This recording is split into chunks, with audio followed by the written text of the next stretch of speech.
Hi everyone, I'm Ruth Ann Norden, And I'm Janet Siasnitzik. and we had a question from Rose, and she was asking like what memorable moments we've had, and so we're as we're thinking about it, like we had quite a few, and they're nothing major, like the big major ones we can't really talk about, but don't worry, no one was arrested, so it wasn't like that major, but yeah, that's stuff that we just have to keep to ourselves. Right. That's stuff we can talk about, and we thought in this video we would address I called it kind of like the writer's life. That's right. That's right. Little things you can come upon when you're a writer that you wouldn't expect. Right.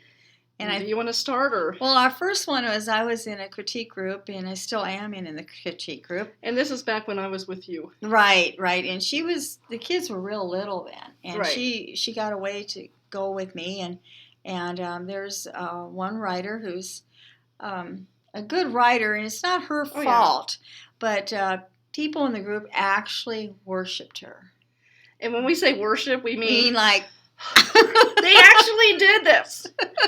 You are great. You do not need to take any of our advice because you will get published and you're just wonderful and you don't need to listen to anybody in the group. Not like the rest of these poor slobs here. I mean, they didn't say the poor slobs, but you're thinking that. You are thinking that, and it really was embarrassing, not for her, because I don't think, and she had no control over it. Right. And she was like really and nice even and stuff, the but moderator, what do you do if even the moderator of the group, I don't know how she would have handled it unless she talked to them afterwards, because it would be just because you're supposed to give your input, right?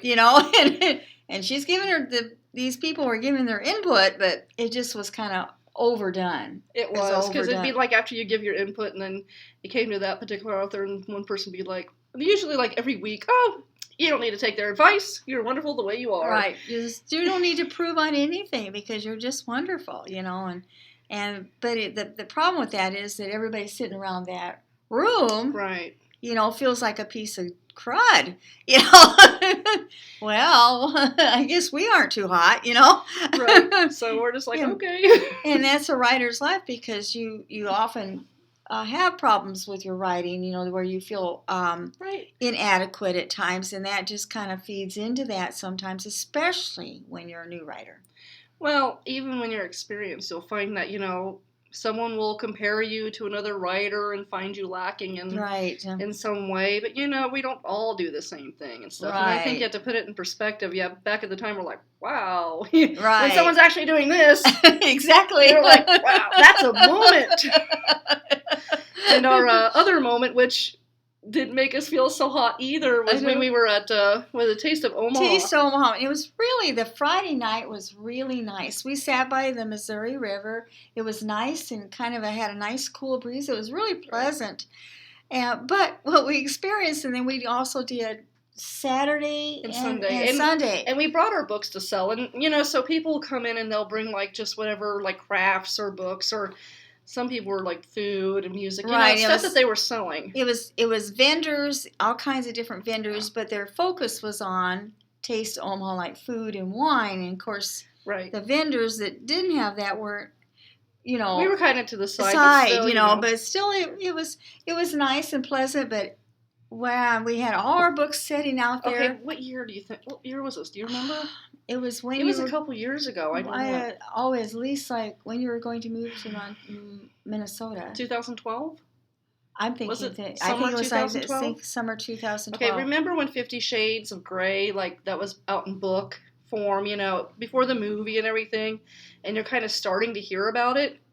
Well, these people, they would come up and we'd have our books set out there, and they'd be like, "Oh, great, you're selling books. Do you have 50 Shades of Grey?" And that wasn't just one person. It was almost every